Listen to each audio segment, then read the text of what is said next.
Hi all, welcome to our YouTube channel Testwin. PSCയുടെ മുൻകാല പരീക്ഷകളിൽ ചോദിച്ചിട്ടുള്ള 2000 ചോദ്യങ്ങൾ ഉൾക്കൊള്ളിച്ചുകൊണ്ടുള്ള വീഡിയോ സീരീസിന്റെ 26ാമത്തെ ഭാഗമാണിത്. ഓരോ വീഡിയോയിലും 25 ചോദ്യങ്ങൾ വീതമാണ് നമ്മൾ പഠിക്കുന്നത്. നോക്കാം ഈ വീഡിയോയിലെ 25 ചോദ്യങ്ങൾ. ഇന്ത്യയുടെ ആദ്യ ഉപഗ്രഹം ഏതാണ്? ആര്യഭട്ട. ഇന്ത്യയുടെ ആദ്യത്തെ ഉപഗ്രഹമാണ് ആര്യഭട്ട. ISR ആണ് ആര്യഭട്ട ഡെവലപ്പ് ചെയ്യുന്നത്. അതേസമയം ആര്യഭട്ട ലോഞ്ച് ചെയ്യുന്നത് റഷ്യയിൽ നിന്നാണ്. അതൊന്ന് ഓർത്ത് വയ്ക്കുക. ISRO തന്നെയാണ് ഇന്ത്യയുടെ ആദ്യ ഉപഗ്രഹം ആര്യഭട്ട ഡെവലപ്പ് ചെയ്യുന്നത്. പക്ഷേ അത് ലോഞ്ച് ചെയ്യുന്നത് റഷ്യയിൽ വെച്ചിട്ടാണ്. 1975 ഇന്ത്യയുടെ ആദ്യ ഉപഗ്രഹമായ ആര്യഭട്ട ലോഞ്ച് ചെയ്യുന്നത് എന്നതുകൂടി ഓർത്തിരിക്കുക. അടുത്ത ചോദ്യം നോക്കാം. ഇന്ത്യയുടെ തെക്ക് വടക്ക് നീളം 3214 കിലോമീറ്റർ. ഇന്ത്യയുടെ തെക്ക് വടക്ക് നീളം, നോർത്ത് സൗത്ത് ഡിസ്റ്റൻസ് എന്ന് പറയുന്നത് 3214 കിലോമീറ്റർ ആണ്. അടുത്ത ചോദ്യം നോക്കാം. ഇന്ത്യയുമായി കര അതിർത്തി പങ്കിടുന്ന രാജ്യങ്ങളുടെ എണ്ണം 7. അപ്പോൾ ഇന്ത്യയുമായിട്ട് കര അതിർത്തി പങ്കിടുന്ന രാജ്യങ്ങളുടെ എണ്ണം 7 ആണ് എന്നത് ഓർത്തിരിക്കുക. അടുത്ത ചോദ്യം നോക്കാം. ഒരു വ്യക്തിയുടെ ജീവത്യാഗത്തിലൂടെ രൂപീകൃതമായ ഇന്ത്യൻ സംസ്ഥാനം ആന്ധ്രാപ്രദേശ്. ഒരു വ്യക്തിയുടെ ജീവത്യാഗത്തിലൂടെ രൂപീകൃതമായ ഇന്ത്യൻ സംസ്ഥാനം ആന്ധ്രാപ്രദേശ്. പോറ്റി ശ്രീരാമലു എന്ന് പറയുന്ന വ്യക്തിയുടെ ജീവത്യാഗത്തിലൂടെയാണ്, അദ്ദേഹമാണ് ലിംഗ്വിസ്റ്റിക് ബേസിൽ ഭാഷാ അടിസ്ഥാനത്തിൽ സംസ്ഥാനങ്ങളായിട്ട് തിരിക്കണം എന്ന് പറഞ്ഞിട്ട് നിരാഹാരം കിടക്കുകയുണ്ടായി. അതേ തുടർന്നിട്ടാണ് അദ്ദേഹം മരിക്കുകയുണ്ടായത്. അപ്പോൾ അതിനാലാണ് ആ വ്യക്തിയുടെ ജീവത്യാഗത്തെ തുടർന്നാണ് ആന്ധ്രാപ്രദേശ് രൂപീകൃതമായ. ആദ്യമായിട്ട് ലിംഗ്വിസ്റ്റിക് ബേസിൽ, അതായത് ഭാഷാടിസ്ഥാനത്തിൽ രൂപീകൃതമായ സംസ്ഥാനം ഏത് എന്ന് ചോദിച്ചാലും ആന്ധ്രാപ്രദേശ് തന്നെയാണ് നമ്മൾ ഉത്തരമായിട്ട് പറയുക. അപ്പോൾ മറ്റൊരു കാര്യം കൂടെ ഓർത്തിരിക്കാം. ഈ ആന്ധ്രാപ്രദേശ് എന്ന് പറയുന്നത് ഇപ്പോൾ 2014 തെലങ്കാനയും ആന്ധ്രാപ്രദേശുമായിട്ട് വിഭജിച്ച് പിന്നീടുള്ള ആന്ധ്രാപ്രദേശ് അല്ല, അതിന് മുൻപിൽ ഉണ്ടായിരുന്ന ഈ തെലങ്കാനയും ആന്ധ്രാപ്രദേശും കൂടെ ഒന്നിച്ചുണ്ടായിരുന്ന ആന്ധ്രാപ്രദേശിനെ കുറിച്ചാണ് ഈ പറഞ്ഞിരിക്കുന്നത്. അടുത്ത ചോദ്യം നോക്കാം. ഇന്ത്യയിൽ ഇന്ന് നിലവിൽ ഇല്ലാത്ത വാർത്താവിനിമയ ഉപാധി ടെലിഗ്രാഫ്. ഇന്ത്യയിൽ ഇന്ന് നിലവിലില്ലാത്ത വാർത്താവിനിമയ ഉപാധിയാണ് ടെലിഗ്രാഫ്. അടുത്ത ചോദ്യം. ഇന്ത്യയിൽ ആദ്യമായി ലോട്ടറി ആരംഭിച്ച സംസ്ഥാനം കേരളം. ഓർത്തിരിക്കുക, ഇന്ത്യയിൽ ആദ്യമായി ലോട്ടറി ആരംഭിച്ച സംസ്ഥാനം കേരളം. അടുത്ത ചോദ്യം. ഇന്ത്യയുടെ സർവ്വസൈന്യാധിപൻ ആരാണ്? രാഷ്ട്രപതി. ഇന്ത്യയുടെ സർവ്വസൈന്യാധിപൻ, supreme commander of the country എന്നറിയപ്പെടുന്നത് രാഷ്ട്രപതിയാണ്, നമ്മുടെ പ്രസിഡന്റ് ആണ് എന്നത് ഓർത്തിരിക്കുക. അടുത്ത ചോദ്യം. തമിഴ്നാടിന്റെ ഔദ്യോഗിക മൃഗം ഏത്? വരയാട്. തമിഴ്നാടിന്റെ ഔദ്യോഗിക മൃഗമാണ് വരയാട്. ഇന്ത്യയെ ചുറ്റി സ്ഥിതി ചെയ്യുന്ന സമുദ്രമേത്? ഇന്ത്യൻ മഹാസമുദ്രം. അപ്പോൾ ഇന്ത്യയെ ചുറ്റി സ്ഥിതി ചെയ്യുന്ന സമുദ്രം ഇന്ത്യൻ മഹാസമുദ്രം. അടുത്ത ചോദ്യം. ഇന്ത്യയിൽ ഏറ്റവും കൂടുതൽ തേയില ഉൽപ്പാദിപ്പിക്കുന്ന സംസ്ഥാനം ഏത്? ആസാം. ഇന്ത്യയിൽ ഏറ്റവും കൂടുതൽ തേയില ഉൽപ്പാദിപ്പിക്കുന്ന സംസ്ഥാനം ആസാം. കക്രാപ്പാറ ആണവ വൈദ്യുതി നിലയം ഏത് സംസ്ഥാനത്താണ്? ഗുജറാത്ത്. ഗുജറാത്തിലാണ് കക്രാപ്പാറ ആണവ വൈദ്യുതി നിലയം സ്ഥിതി ചെയ്യുന്നത്. അടുത്ത ചോദ്യം. മംഗലാപുരം തുറമുഖം ഇന്ത്യയുടെ ഏത് ഭാഗത്ത് സ്ഥിതി ചെയ്യുന്നു? പടിഞ്ഞാറ് ഭാഗം. അപ്പോൾ മംഗലാപുരം തുറമുഖം ഇന്ത്യയുടെ പടിഞ്ഞാറ് ഭാഗത്ത്, ഇന്ത്യയുടെ വെസ്റ്റേൺ സൈഡിലാണ് സ്ഥിതി ചെയ്യുന്നതെന്ന് ഓർത്തിരിക്കുക. അടുത്ത ചോദ്യം നോക്കാം. ഇംഗ്ലീഷ് ഔദ്യോഗിക ഭാഷയായ ഇന്ത്യൻ സംസ്ഥാനം ഏതാണ്? നാഗാലാൻഡ്. അപ്പോൾ ഇന്ത്യയിൽ ഇംഗ്ലീഷ് ഔദ്യോഗിക ഭാഷയായ സംസ്ഥാനമാണ് നാഗാലാൻഡ്. അടുത്ത ചോദ്യം. വലുപ്പത്തിൽ ലോകരാഷ്ട്രങ്ങളുടെ ഇടയിൽ എത്രാം സ്ഥാനമാണ് ഇന്ത്യക്ക്? 7ാം സ്ഥാനം. വലുപ്പത്തിൽ ലോകരാഷ്ട്രങ്ങളുടെ ഇടയിൽ ഇന്ത്യക്ക് 7ാം സ്ഥാനമാണ്. അടുത്ത ചോദ്യം. മൗണ്ട് അബു എന്ന സുഖവാസ കേന്ദ്രം ഏത് സംസ്ഥാനത്താണ്? രാജസ്ഥാൻ. അപ്പോൾ രാജസ്ഥാനിലാണ് മൗണ്ട് അബു എന്ന ഹിൽ സ്റ്റേഷൻ സ്ഥിതി ചെയ്യുന്നത്. ഇതിനോടൊപ്പം ചോദിച്ചുകൊണ്ടിട്ടുള്ള മറ്റൊരു ചോദ്യമാണ് മൗണ്ട് അബുവിലുള്ള ദിൽവാരെ ടെമ്പിൾ, ദിൽവാരെ ക്ഷേത്രം ഏത് മതക്കാരുടെ ക്ഷേത്രമാണ് എന്നുള്ളത്. അപ്പോഴത് ഓർത്തിരിക്കുക, ജൈന മതക്കാരുടെ ക്ഷേത്രമായ ദിൽവാരെ ടെമ്പിൾ ആണ് മൗണ്ട് അബുവിൽ സ്ഥിതി ചെയ്യുന്നത്. അടുത്ത ചോദ്യം നോക്കാം. ഇന്ത്യയുടെ സമുദ്രതീരം കാത്തു സംരക്ഷിക്കുന്ന സേനാ വിഭാഗം. Coast guard. കോസ്റ്റ് ഗാർഡാണ് ഇന്ത്യയുടെ സമുദ്രതീരം കാത്തു സംരക്ഷിക്കുന്ന സേനാ വിഭാഗം. കൊട്ടാരങ്ങളുടെ നഗരം എന്നറിയപ്പെടുന്നത്. കൊൽക്കത്ത. അപ്പോൾ ഇവിടെ ഓർത്തിരിക്കാൻ തന്നെ എളുപ്പമാണ്. കൊട്ടാരങ്ങളുടെ നഗരം കൊൽക്കത്ത, അങ്ങനെ തന്നെ ഓർത്തിരിക്കുക. രണ്ടും കോ എന്ന് വെച്ച് തന്നെയാണ് ആരംഭിക്കുന്നത് എന്ന് തന്നെ ഓർത്താൽ എളുപ്പത്തിൽ ഓർത്തിരിക്കാനായിട്ട് പറ്റും. കൊട്ടാരങ്ങളുടെ നഗരം കൊൽക്കത്ത. അടുത്ത ചോദ്യം. രാംനാഥ് കോവിന്ദ് രാഷ്ട്രപതിയാകുന്നതിന് മുമ്പ് ഏത് സംസ്ഥാനത്തെ ഗവർണറായിരുന്നു? ബീഹാർ.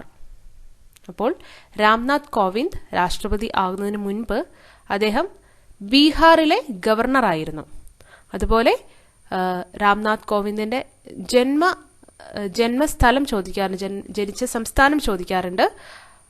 അത് ഓർത്തിരിക്കുക. ഉത്തർപ്രദേശാണ് അദ്ദേഹം ജനിച്ച സംസ്ഥാനം. അടുത്ത ചോദ്യം. സലീം അലി ഏത് മേഖലയിൽ പ്രശസ്തനാണ്? പക്ഷി നിരീക്ഷകൻ.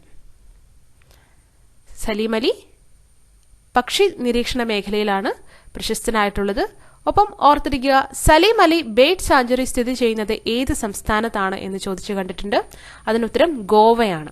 ഓർത്തിരിക്കുക, ഗോവയിലാണ് സലീം അലി ബേർഡ് സാഞ്ചുറി സ്ഥിതി ചെയ്യുന്നത്. അടുത്ത ചോദ്യം നോക്കാം. ലക്ഷദ്വീപ് സമൂഹത്തിൽ എത്ര ദ്വീപുകളുണ്ട്? 36. ഓർത്തിരിക്കുക, ലക്ഷദ്വീപ് സമൂഹത്തിൽ 36 ദ്വീപുകളാണ് ഉള്ളത്. ഇന്ത്യയിൽ 1000 രൂപ നോട്ടുകൾ പിൻവലിച്ച തീയതി? 2016 നവംബർ 8. ഇന്ത്യയിൽ 1000 രൂപ നോട്ടുകൾ പിൻവലിച്ച തീയതി ഓർത്തിരിക്കുക, 2016 നവംബർ 8 തീയതി. ചെന്നൈ ആസ്ഥാനമായ റെയിൽവേ മേഖല ഏത്? ദക്ഷിണ റെയിൽവേ. അപ്പോൾ ദക്ഷിണ റെയിൽവേയുടെ ആസ്ഥാനമാണ് ചെന്നൈ എന്നത് ഓർത്തിരിക്കുക. അടുത്ത ചോദ്യം നോക്കാം. ഇന്ത്യയിലെ ഏറ്റവും നീളം കൂടിയ പാലം ഏത്? ഭൂപൻ ഹസാരിക. അപ്പോൾ ഇന്ത്യയിലെ ഏറ്റവും നീളം കൂടിയ പാലമാണ് ഭൂപൻ ഹസാരിക. ആസാമിനെയും ആന്ധ്രാപ്രദേശിനെയും കൂടെ കണക്ട് ചെയ്തിട്ട് ലോഹിത് നദിയുടെ കുറുകെയാണ് ഈ ഒരു പാലം സ്ഥിതി ചെയ്യുന്നത് എന്ന് കൂടി ഓർത്തിരിക്കുക. അടുത്ത ചോദ്യം നോക്കാം. ഇന്ത്യ ഏറ്റവും കൂടുതൽ ഉൽപ്പാദിപ്പിക്കുന്ന ഭക്ഷ്യധാന്യം? നെല്ല്. ഇന്ത്യയിൽ ഏറ്റവും കൂടുതൽ ഉൽപ്പാദിപ്പിക്കുന്ന ഭക്ഷ്യധാന്യമാണ് നെല്ല്. അടുത്ത ചോദ്യം നോക്കാം. ബൊക്കാറോ ഇരുമ്പ് ഉരുക്കുശാല ഏത് സംസ്ഥാനത്താണ്? ബൊക്കാറോ ഒരു ഇരുമ്പുരുക്കുശാലയാണ്. അത് സ്ഥിതി ചെയ്യുന്നത് ജാർഖണ്ഡിലാണ്. ഓർത്തിരിക്കുക, ബൊക്കാറോ ഉരുക്കുശാല ജാർഖണ്ഡിലാണ് സ്ഥിതി ചെയ്യുന്നത്. ഇത്രയും ചോദ്യങ്ങളാണ് ഈ ഒരു വീഡിയോയിൽ ഉൾപ്പെടുത്തിയിരിക്കുന്നത്. ഒരു ഡൗട്ട് ക്ലിയർ ചെയ്യാനായിട്ടുണ്ട്. ഇതിന് തൊട്ട് മുൻപിലത്തെ ഭാഗത്തിൽ, അതായത് 26ാമത്തെ പാർട്ടിൽ നമ്മൾ ഡിസ്കസ് ചെയ്തൊരു ക്വസ്റ്റ്യൻ ഉണ്ടായിരുന്നു, ഇന്ത്യയിൽ ആകെ പോസ്റ്റൽ സോണുകളുടെ എണ്ണം എന്നത്. ആ ഒരു ക്വസ്റ്റ്യൻ എടുത്തിരിക്കുന്നത് വുമൺ പോലീസ് കോൺസ്റ്റബിൾ 2018 നടന്ന എക്സാം പേപ്പറിൽ നിന്നാണ്. നിങ്ങൾക്ക് ക്വസ്റ്റ്യൻ പേപ്പർ കോഡ് 41/2018 ആണ്. അത് നോക്കിക്കഴിഞ്ഞാൽ നിങ്ങൾക്ക് ആ ക്വസ്റ്റ്യൻ കാണാനായിട്ട് സാധിക്കും. ക്വസ്റ്റ്യൻ ഇങ്ങനെയാണ്: ഇന്ത്യയിൽ ആകെ പോസ്റ്റൽ സോണുകളുടെ എണ്ണം. അപ്പോൾ ഇതിൽ ഓപ്ഷൻ നോക്കിയാൽ നമുക്ക് കാണാം 3, 5, 6, 8 ഈ 4 ഓപ്ഷൻസ് ആണ് കൊടുത്തിട്ടുള്ളത്.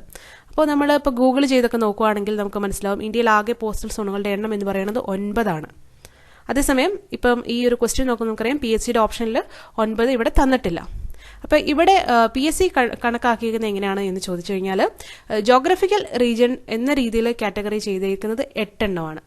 ഇന്ത്യയിൽ പോസ്റ്റൽ സോണുകൾ ജോഗ്രഫിക്കൽ റീജിയൻ കാറ്റഗറി ചെയ്തേക്കുന്നത് 8 പോസ്റ്റൽ സോണുകളാണ്. പിന്നെ ഒരെണ്ണം ഉള്ളത് ആർമി എന്ന ആ ഒരു കാറ്റഗറിയിലാണ്. ആർമി സോൺ എങ്ങനെയുള്ളൊരു കാറ്റഗറിയിലാണ് ആ ഒരു പിന്നെയുള്ള 9ാമത്തെ ആ ഒരു പോസ്റ്റൽ സോൺ ഉൾപ്പെടുത്തിയിരിക്കുന്നത്. അപ്പോൾ PSC പരീക്ഷകളിൽ ചോദിച്ചു കണ്ടിട്ടുള്ളതിൽ ഉത്തരമായിട്ട് 8 ആണ് നൽകി കണ്ടിട്ടുള്ളത്. അപ്പോഴത് PSC പ്രിപ്പയർ ചെയ്യുമ്പം അങ്ങനെ തന്നെ പഠിച്ചു വയ്ക്കാം. ഇപ്പോൾ PSC പരീക്ഷയ്ക്ക് പ്രിപ്പയർ ചെയ്തുകൊണ്ടേ ഇരിക്കുന്ന ആൾക്കാർ, ഇഷ്ടംപോലെ എക്സാംസ് എഴുതിയിട്ടുള്ള ആൾക്കാരാണെങ്കിൽ അവർക്ക് മനസ്സിലാവും നമ്മൾ നോർമലി പഠിക്കുന്ന ഫാക്റ്റിൽ നിന്നും ചില ആൻസേഴ്സ് ഒക്കെ PSCക്ക് കുറച്ച് വ്യത്യാസമായിട്ടുണ്ടാവും. അപ്പം നമ്മളത് അങ്ങനെ തന്നെ പഠിച്ചാലേ നമുക്ക് പരീക്ഷയ്ക്ക് മാർക്ക് സ്കോർ ചെയ്യാനായിട്ട് പറ്റത്തുള്ളൂ. ചിലപ്പോൾ അത് ഓപ്ഷനിൽ കാണുന്നുണ്ടാവില്ല. അപ്പം അങ്ങനെയുള്ള കാര്യങ്ങളൊക്കെ വെച്ചിട്ട് ഒന്ന് ഓർത്തിരിക്കുക. അപ്പം ഈ ഒരു ചോദ്യം അങ്ങനെ ഉള്ളൊരു ചോദ്യമായിട്ട് കണക്കാക്കി അതൊന്ന് പഠിച്ചു വെക്കുക. ഇന്ത്യയിലെ ആകെ പോസ്റ്റൽ സോണുകളുടെ എണ്ണം എന്ന് പറയുന്നത് PSC ചോദിക്കുമ്പോൾ അതിൻ്റെ അത് 8 ആണ് ആൻസറായിട്ട് കൊടുക്കാറുള്ളത്. അപ്പം നമ്മൾ ഈ ഒരു വീഡിയോയിൽ ഇതുവരെ ഡിസ്കസ് ചെയ്ത ചോദ്യങ്ങൾ വേഗം ഒന്ന് റിവൈസ് ചെയ്ത് നോക്കാം. ഇന്ത്യയുടെ ആദ്യ ഉപഗ്രഹം ഏതാണ്? ആര്യഭട്ട. ഇന്ത്യയുടെ തെക്ക് വടക്ക് നീളം 3214 കിലോമീറ്റർ. ഇന്ത്യയുമായി കരാതിർത്തി പങ്കിടുന്ന രാജ്യങ്ങളുടെ എണ്ണം 7. ഒരു വ്യക്തിയുടെ ജീവത്യാഗത്തിലൂടെ രൂപീകൃതമായ ഇന്ത്യൻ സംസ്ഥാനം ആന്ധ്രാപ്രദേശ്. ഇന്ത്യയിൽ ഇന്ന് നിലവിലില്ലാത്ത വാർത്താവിനിമയ ഉപാധി ടെലിഗ്രാഫ്. ഇന്ത്യയിൽ ആദ്യമായി ലോട്ടറി ആരംഭിച്ച സംസ്ഥാനം കേരളം. ഇന്ത്യയുടെ സർവ്വസൈന്യാധിപൻ ആരാണ്? രാഷ്ട്രപതി. തമിഴ്നാടിന്റെ ഔദ്യോഗിക മൃഗം ഏത്? വരയാട്. ഇന്ത്യയെ ചുറ്റി സ്ഥിതി ചെയ്യുന്ന സമുദ്രം ഏത്? ഇന്ത്യൻ മഹാസമുദ്രം. ഇന്ത്യയിൽ ഏറ്റവും കൂടുതൽ തേയില ഉൽപ്പാദിപ്പിക്കുന്ന സംസ്ഥാനം ഏത്? ആസാം. കക്രാപാറ ആണവ വൈദ്യുതി നിലയം ഏത് സംസ്ഥാനത്താണ്? ഗുജറാത്ത്. മംഗലാപുരം തുറമുഖം ഇന്ത്യയുടെ ഏത് ഭാഗത്ത് സ്ഥിതി ചെയ്യുന്നു? പടിഞ്ഞാറു ഭാഗം. ഇംഗ്ലീഷ് ഔദ്യോഗിക ഭാഷയായ ഇന്ത്യൻ സംസ്ഥാനം ഏത്? നാഗാലാൻഡ്. വലുപ്പത്തിൽ ലോകരാഷ്ട്രങ്ങളുടെ ഇടയിൽ എത്രാം സ്ഥാനമാണ് ഇന്ത്യക്ക്? 7ാം സ്ഥാനം.